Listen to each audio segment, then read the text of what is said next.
Muraho neza murakoma bakunzi b'akadasohoka baduhugurana ikinyarwanda.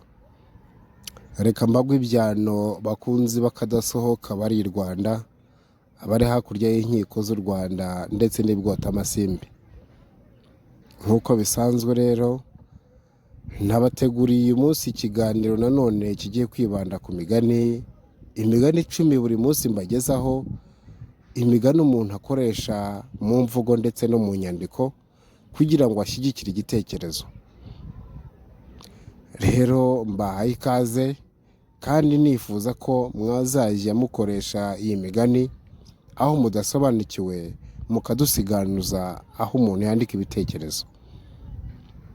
Ikaze. Umugani wa mbere uragira uti: icyiru cy'umuja ni uruba rw'inkwi. Ngo icyiru cy'umuja ni uruba rw'inkwi. Uyu mugani ushatse gusobanura iki? Burya nk'uko abantu twese tumeze hano ku isi, iyo dukoze neza turashimwa, twanakora nabi tugahanwa. Ariko umuntu ashimwa cyangwa se akanahanwa bigendeye ku kigero cye ndetse n'amakosa yaba yakoze. Hano rero kuvuga ngo icyiru cy'umuja ni uruba rw'inkwi, nuko iyo umuja yakoze ikosa cyangwa se shebuja, nyirabuja, uwo ari wese ashaka kumuhana cyangwa se kumubabaza, nubwo kubabaza umuntu atari byiza niko umugani uvuga, ariko buri muntu wese aba afite igihano cyangwa se ishimwe ateganyirizwa bitewe n'igihano cyangwa se bitewe n'ikosa yakoze. Uyu mugani ngo icyiru cy'umuja ni uruba rw'inkwi, nuko buri gihano cyose baha umuntu bakurikije ikosa yakoze ndetse n'uwo ari we.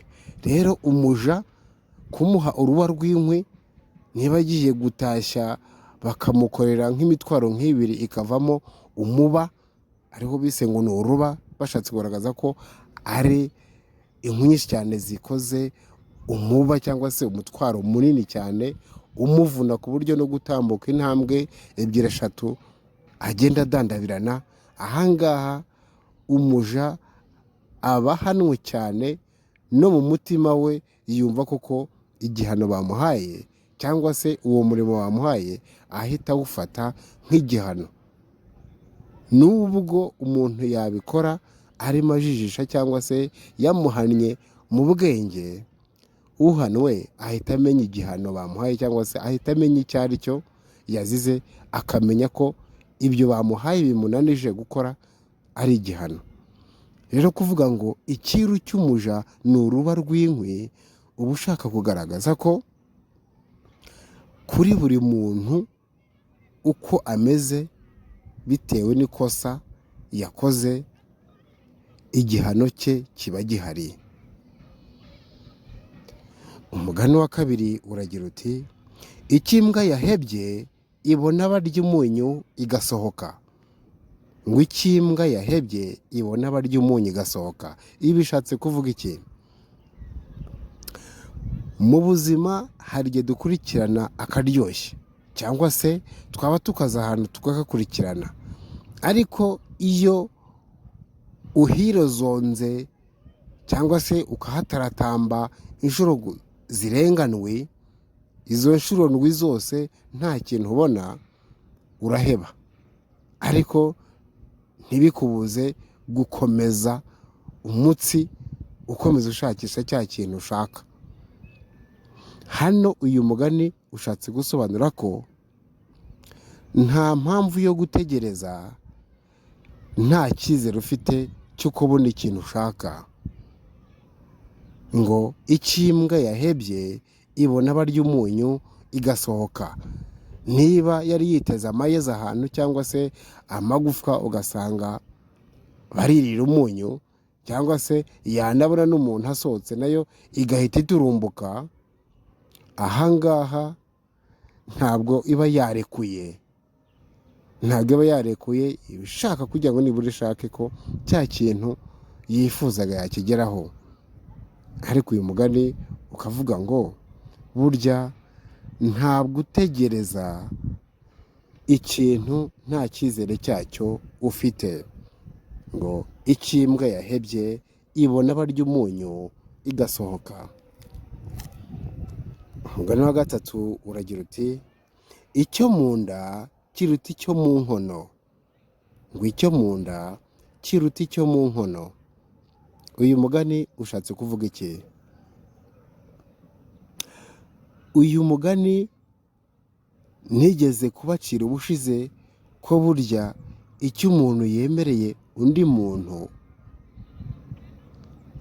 cyangwa se umugani naciye nawuciye ntya nti nzaguha ibyibushya amatwi ntibyibushya amatama. Icyo umuntu akwemereye kikubyibushya amatwi gituma nibura umererwa neza, wumva wishimye, amatwi akishima ko nibura azakira inkuru nziza, ariko burya nta kintu bimarira inda. Nicyo bishatse kuvuga ngo nzaguha ibyibushya amatwi ntibyibushya amatama. Rero ngo icyo mu nda kiruta icyo mu nkono bishatse kuvuga ko agato ufite karuta akari mu nkono itarashya, cyangwa se karuta akari mu nkono katararurwa, kuko ntabwo ukizeye. Hari n'igihe wagira utya ugiye no kwarura ugasanga irikubise gutya iriyubitse, maze rero ya nzara wari ufite cyangwa se amerwe ugasanga asubiye mu isaho. Niyo mpamvu bavuga ngo umuntu agomba kubara icyo afite, naho icyo udafite nta mpamvu yo kukibara, ukibara ari uko kigeze mu biganza byawe. Ubara igezemo. Umugani wa kane uragira uti icyoshya ndaribohoranye ni abagore babiri. Ngo icyoshya ndarihoranye ni abagore babiri. Ndarihoranye ni ijambo. Ngo icyoshya ndarihoranye biba bivuga uko wahoranye ijambo, uko wahoranye icyubahiro, uko wahoranye igitinyiro. Ngo icyoshya ndarihoranye ni abagore babiri. Uyu mugani ushatse kuvuga iki? Burya iyo umuntu yahoranye icyubahiro, igitinyiro, yumva no mu busaza ashobora gusaza afite cya gitinyiro. Ariko burya ngo agaterewe n'iminsi, niyo wakomereza ngo agaterewe n'iminsi ntikaremera. Igihe ndetse n'ibihe rwose biduha uburyo abantu badufata ndetse n'uburyo tumezemo. Hari igihe kigera bigahinduka, uko wari umeze ugahinduka, waba uzamuka cyangwa se umanuka mu rwego wari urimo. Ibyo byose birashoboka bitewe n'igihe ndetse n'ibihe bihari. Rero kuvuga ngo icyoshya ndarihoranye ni abagore babiri bishatse kuvuga iki? Bishatse kuvuga ko umukungu yumva ko aba afite ijambo igihe icyo ari cyo cyose, cyane cyane n'iyo abantu baba barangije kuvuga yumva ko we ijambo arifite. Aba afite rwose uburenganzira bwo kuvuga nyuma y'abandi bose, ibyananiye bose akumva ko afite icyo yongeraho. Ni ukuvuga ngo rero na hano iyo umuntu afite abagore babiri, ngerageje kugenekereza no gucencura neza uyu mugani uburyo uteye, niba ufite abagore babiri, umwe akagira atya agateka nabi, hari igihe ugira gutya ukajya ku wundi mugore, cyangwa se umugore umwe yabyimbye amatama ugahita uhungira ku wundi. Ibyo ngibyo bikorwa nabwo n'abagashize, cyangwa se bafite abagore babiri, nabwo byabaga mu gihe cya kera cy'ababyeyi bacu, aho umugabo yashoboraga kuba yarongora abagore 7 cyangwa se 5 bitewe n'umutungo afite. Ahangaha wasangaga yifata nk'aho afite ijambo kuri buri mugore, afite ijambo ryanyu, afite uburenganzira bwo gukora icyo ndetse no kuvuga icyo ashaka kuri buri mugore yarongoye. Ahangaha rero ngo icyoshya ndarihoranye ni abagore babiri, bishatse kuvuga ko umukire uwo ari we wese aba yumva ko afite uburenganzira bwo kuvuga ijambo rya nyuma, haba ku mwanzuro cyangwa se ku kintu runaka afiteho uburenganzira n'icyo adafitiye uburenganzira. Ahangaha rwose urumva ko ari umugani uninura abagashize ko ibyo bibwira atari byo. Birumvikana. Umugani wa gatanu uragira uti icyo umanitse wicaye ukimanura uhagaze. Uyu mugani ujya guhuzwa na wundi ngo umanika agati wicaye wajya kukamanura ugahagarara. Bishatse kuvuga iki? Hari igihe tujya dukora ibikorwa runaka, igikorwa kikaba kigaragara ko cyoroshye mu ntangiriro zacyo, ariko wajya kugisoza ugasanga byakomeye, bikagusaba kwiyuha kuya, kwiminjiramo agafu cyangwa se kwinyara mu isunzu nk'uko abenshi bakunda kubivuga. Aya magambo tuyakoresha mu nshoberamahanga nk'abantu b'abanyarurimi tujya dukoresha wenda tuzimiza bakava amahanga. Ariko kwinyara mu isunzu ni ukwishyiramo akanyabugabo cyangwa se kwishyiramo imbaraga zindi utari usanganywe, maze mu gukora igikorwa cyawe ukacyesa koko. Ahangaha rero hari igihe gikorwa ugikora mu buryo bworoshye mu ntangiriro zacyo, ariko mu gusoza ugasanga cyabaye kabutindi. Ahangaha bikagusaba gushaka izindi mbaraga, cyangwa se wanasaba n'abagutera ingabo mu bitugu kugira ngo cya gikorwa kirangire. Ahangaha nicyo bishatse kuvuga ko icyo umanitse wicaye ukimanura uhagaze. Bishatse kuvuga nanone ko hari igihe umuntu ashobora gushoza igikorwa iki n'iki azi ko cyoroshye, cyangwa se azi ko ari nayo, yabyise nayo cyangwa se yabyise uko biri aho ngaho. Iyo ngo kugira ntayo ni ugufata ikintu uko ubonye, yifashe nk'ibyoroshye, ariko yakigera hagati cyangwa se igikorwa cyajya kurangira ugasanga yitaye mu mazi abira, ugasanga ijambo yavuze ntabwo ashobora kurigarura, ngo akarenze umunwa karushya ihamagara, ugasanga warangije kwibeshya kare ibyo wavuze byarangiye. Rero ugasanga ibyo ushobora kuba wakoze mu buryo bworoshye mu ntangiriro uzi ko nta kibazo, ushobora gusanga bigukozeho bitewe n'uko utari ubyiteze.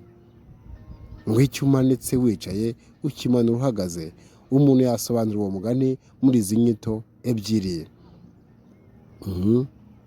Umugani wa gatandatu uragira uti icyo umugabo yemeye ahinga habiri.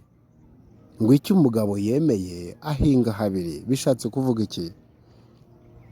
Uyu umugabo wemera agahinga habiri bitewe n'icyamubayeho, bishatse kuvuga ko iyo umuntu yiyemeje kugera ku kintu iki n'iki, cyangwa se hari ideni afite ry'umuntu, cyangwa se hari ikintu wemereye umuntu runaka, bigusaba gukora utaruhuka kandi ukabagarira yose, kuko utamenya irizera n'irizarumba. Ntabwo wavuga ngo ndakoresha hano na hano, ese aho hantu byanze rya deni wariye wabigenza ute mu kuryishyura? Ugomba kubagarira yose kugira ngo hamwe niharumba ahandi uzasarure, maze wa mwenda wariye cyangwa se bya bintu byose wemereye umuntu ushobore kubiryora, ushobore kubyishyura. Ahangaha ni ukuvuga ngo mu kinyarwanda cyimbitse nta muntu wakagombye kurambiriza ku kintu kimwe, kuko uko ibihe n'igihe bishobora guhinduka, cya kintu kimwe gishobora kugira gutya kikaba kibi, cyangwa se kikarumba, cyangwa se kikakubera kibi ntikigire umusaruro, cyangwa se ntikizane inyungu, ku buryo ibyo wateganyaga gukora mu minsi izaza ugasanga biragupfanye. Ni byiza ko umuntu yagombye gutegera ku kintu kirenze kimwe, byaba bibiri cyangwa bitatu, maze kugira ngo ibintu byose by'ubuteganya bigende neza. Niyo mpamvu rero ngo icyo umugabo yemeye ahinga habiri, hamwe n'ihanga ahandi ashobora kuzahavana ikintu iki n'iki, maze akazakora gahunda ze mu buryo bworoshye kandi bwizewe. Umugani wa 7 uragira uti icyo umuntu agaya Imana irara ikirema. Ngo icyo umuntu agaya Imana irara ikirema bishatse kuvuga iki? Hari igihe twebwe nka muntu tugaya ikintu iki n'iki cyo gukora kandi ari cyo Imana yaguteganyirije, cyangwa se ugasanga umuntu ntashobora no kwisobanukirwa, ariko Imana yakuremye niyo igusobanukiwe, niyo izi ikikugenewe. Ahangaha rero ibyo duteganya byose ntabwo ariko byagenda, nicyo bishatse kuvuga. Uko duteganya ikintu cyangwa se uko duteganya ikintu kugikora ntabwo ariko gishobora kugenda nk'uko twagiteganije, kuko burya n'Imana iba ifitemo akaboko, ikurikije uko itubona, ikurikije ibyo dushoboye ndetse n'ibyo dushaka. Rero icyo umuntu ateganije ntabwo ariko kigenda. Nicyo bishatse kuvuga. Umugani wa 8 uragira uti icyo umutima ushaka amata aguranwa itabi. Uyu mugani twese dukunda kuwukoresha kenshi cyane rwose, ariko se bishatse kuvuga iki? Kugeraho umuntu ashobora kugurana itabi amata, murumva aho byaba bigeze. Bishatse kuvuga ngo iyo umuntu akunda ikintu runaka, iyo umuntu yihwabye ikintu byabuze akagero, iki gihe akora ibidakorwa kugira ngo cya kintu akunda akigereho. Cya kintu akunda aba ari cyo abona. Ni ukuvuga ngo hano niba ukunda ikintu iki n'iki, niyo bazana ikindi kintu kikiruta ntabwo ukireba, bitewe n'uko cya kindi nicyo ukunda. Rero nicyo uharanira, ngo icyo umutima ushaka amata aguranwa itabi.